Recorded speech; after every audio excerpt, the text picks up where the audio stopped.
Eighth graders. It is Tuesday, the 22nd. We are talking about Reconstruction, as hopefully when my Chromebook loads up, you will see on the screen. There it is.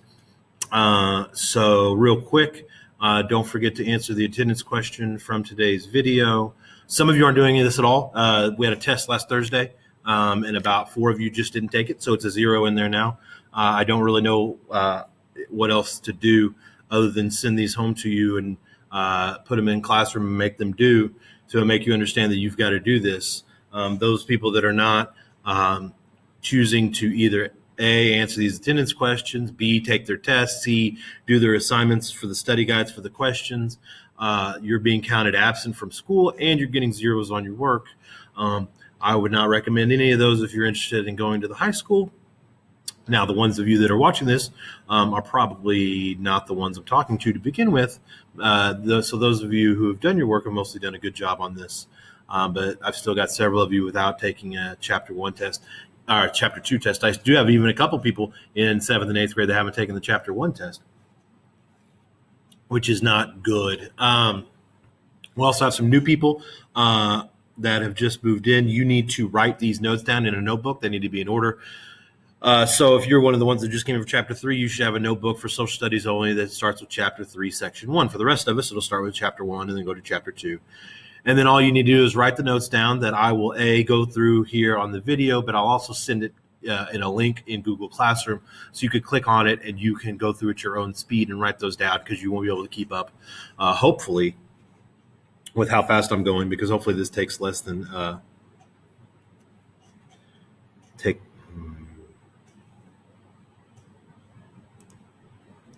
Sorry about that. My thing wasn't working. But anyway, hopefully it'll take less than 20 minutes, so you might not have time to finish all the video.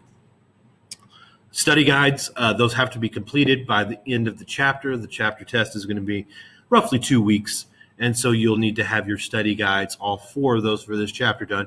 Every vocab word's got to be done with the definition from the back of the book. Not just things you Googled randomly, which is where a lot of you ran into trouble on the last test. This is not a Googling test, it's a social studies test. Every short answer needs to be a complete sentence, and every essay has to be at least 3 sentences. There's just 1 essay per sheet, so it'll be 4 total by the time you get that, and we'll be doing those every other day. So those are due before you take the test. If you're doing them as you go along, you could just submit those to me by the end of the day today or by tomorrow, whatever, just as long as you get them done. I would not recommend waiting to do them all the night before the last night before the test, I should say. Otherwise, I think we're ready to go. I'm not sure if there's anything else we need to cover. Be sure to send it to me in the comments. You should be able to check your test grade in Google Classroom. I returned all those that I had turned in. We're talking about Reconstruction today, which is what it sounds like. Re means again, construction means obviously to build something. So we've got to rebuild the country after the Civil War, because a lot of states, including Texas and Virginia and several other big important states, have left the Union, and now we have to decide how we're going to bring them or allow them to come back because we've won the war.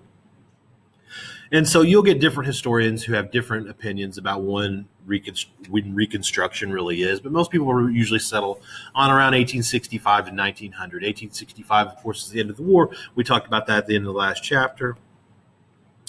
1900, I mean, there are people that will still argue that we never really got it figured out at all, and it's 2020, this is still going on, and that's just a matter of opinion. But we're talking about the specific era for this chapter when we're talking about 1865 to 1900. The United States, the Union, the North had won, and now what?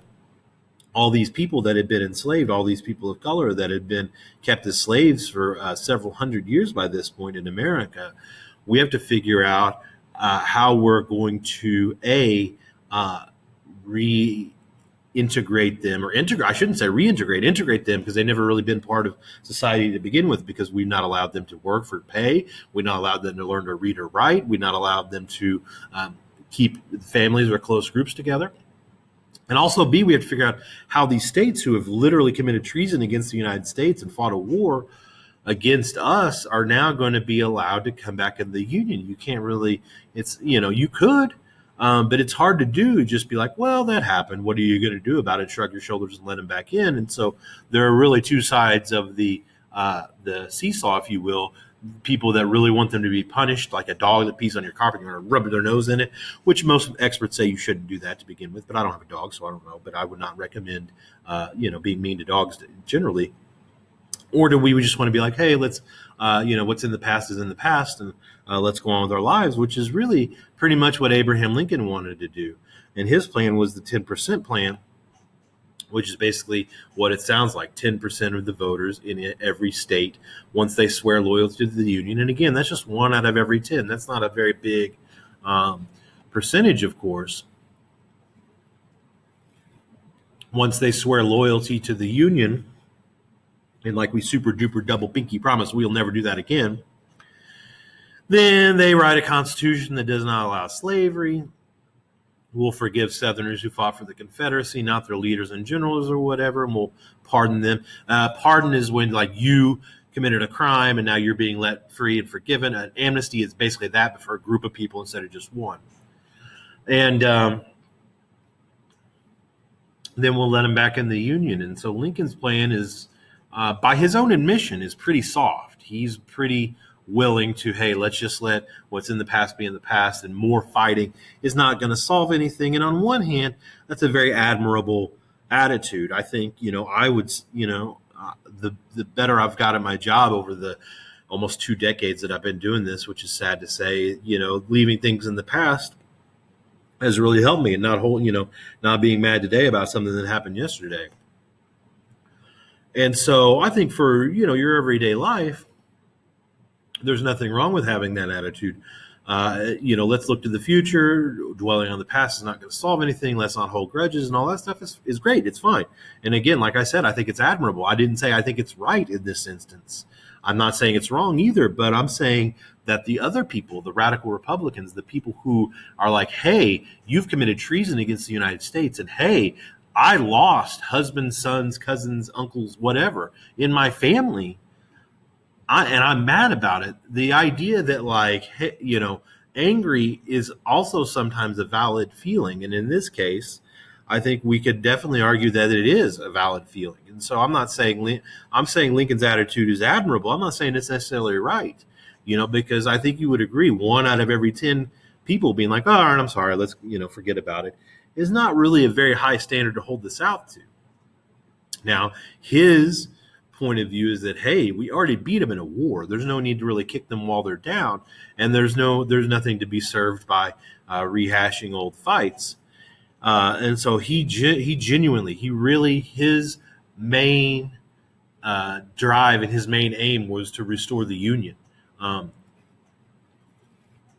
He was not a self-serving person. He really had his goals and thought that we should work towards those goals. Okay.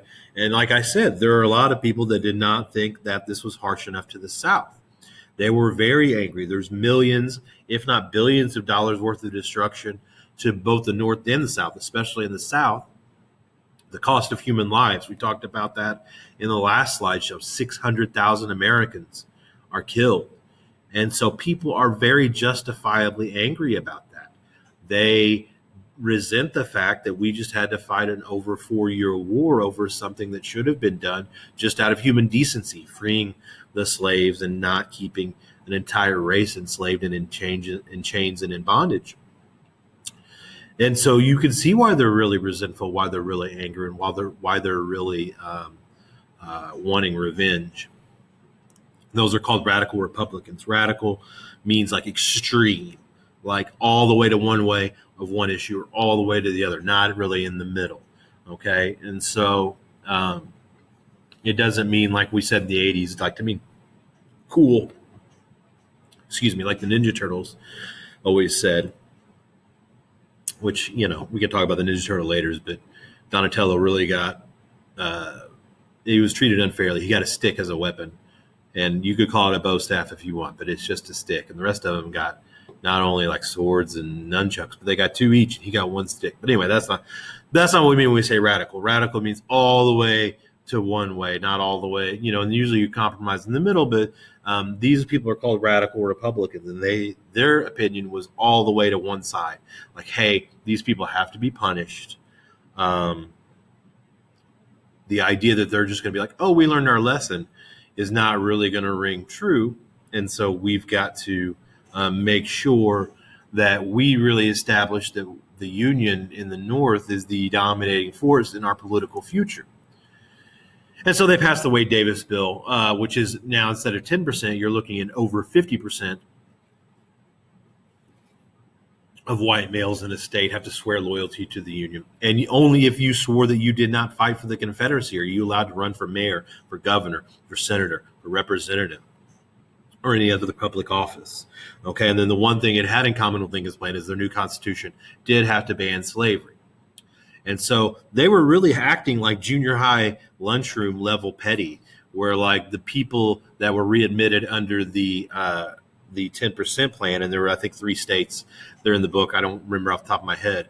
But when they showed up for work, they're like, we're not going to let you sit here. We're not even going to let you in the building. And so, of course, there's a lot of resentment and controversy between the North and the South even. Still, Lincoln rejected the bill. He used his presidential power of veto. But that doesn't mean that the 10% bill is now law. So they have to find some sort of compromise. And so Lincoln feels this is too harsh. And the radical Republicans feel like this is the right level of harshness. This is how much these people need to be punished. And so the idea going forward is that, like, hey, we're going to work to find a compromise because you have this force on one side and this force on the other side. But when one force on one side, and that's Lincoln, disappears, then this other side gets to really have their way. And, of course, that's what happens on April 14th, 1865, which we'll get to in a second. In March, they create the Freedmen's Bureau. This is what it sounds like. It's to help freedmen, people that were held under slavery that have now been set free. It provides them education, medical services, food and clothing, learn to read and write, try to get them into decently paying jobs and all that stuff. And so, again, we took some steps to help people that had been freed. Most people would argue we didn't go far enough with it. So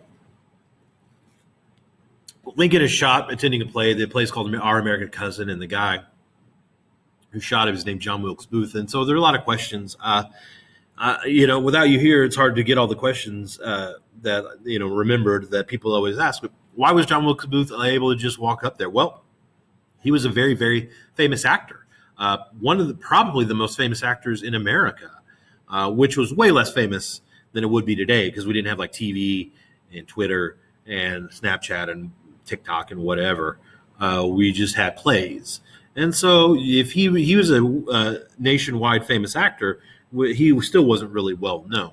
But when he went to the theater, it was like, hey, that's, he's one of the guys that's here all the time. So he actually, what happened was he was part of a group that was going to make this plan to assassinate Lincoln. And they were going to he's going to get on this train and we're going to set this bomb off and blah, blah, blah, blah, blah. And he was like, okay, team ready, break. Let's assassinate Lincoln. Lincoln was really great at avoiding assassinations, which I know sounds stupid to say because as you see on this slide and as literally everybody already knows, he was assassinated. But that's the thing about avoiding assassinations. You can't be just really good at it. You got to be perfect. If you fail once, it's game over, So anyway, he met with his group and then he went to the theater to pick up literally fan mail. And then while he was at the theater, he was like, hey, he overhears that Lincoln's attending this play tonight. And he goes back to his little assassination team. And he's like, you know what? I'll just go shoot him myself. That's literally what he does. Mr. Batts, what about the Secret Service? Well, there was no Secret Service. Nobody had shot the president before. He did have a bodyguard.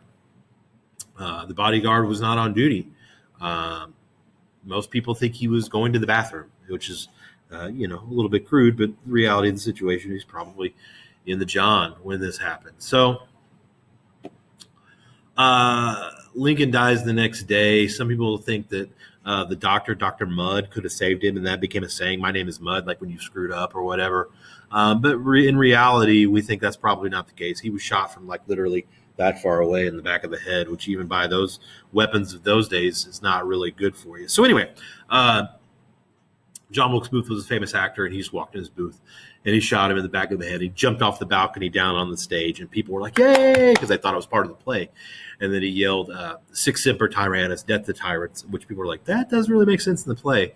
And then somebody from the top, Rathbone, which you read in the book, hopefully if you're doing your reading, was like, "Hey, stop that guy." And he got on a horse and he escaped, and they tracked him down in a barn and basically told him to come out or they would set the barn on fire. And he's like, "I'm not coming out." And they set the barn on fire, and that was the end of John Wilkes Booth. So Andrew Johnson was pretty racist.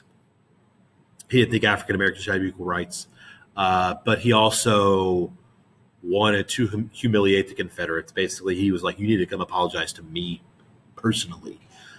And so you have this really mixed bag where you had people, Johnson doing this thing where he's trying to punish the South, which is okay when you think about it through the lens of though they held slaves and stuff. But that's not really the reason he was doing it. He was doing it for personal, selfish reasons. And so by 1865, everybody but Texas was ready to rejoin the Union. My little box down here in the corner didn't show up, so I have no track of time right now, which means this might not even work. So you may not even see this at all. So today's question, oh man, if you had to guess how many posters are on my wall total in this room, what would your guess be? So I will put and I've got a lot, more than 5, let's say. So I will put a Google form in Google Classroom today. All you've got to do is watch this video, write your notes down, and then log into Google form and say, "Mr. Batts, I think you have blank number of posters." And that's it. And you'll be counted as present for the day. I did put in Google Classroom under classwork that you're going to have to bring your notebooks in that first full week of October. But otherwise, I'll see you soon. Make sure you're wearing your masks, washing your hands, and all that good stuff. Stay safe, and I'll talk to you later.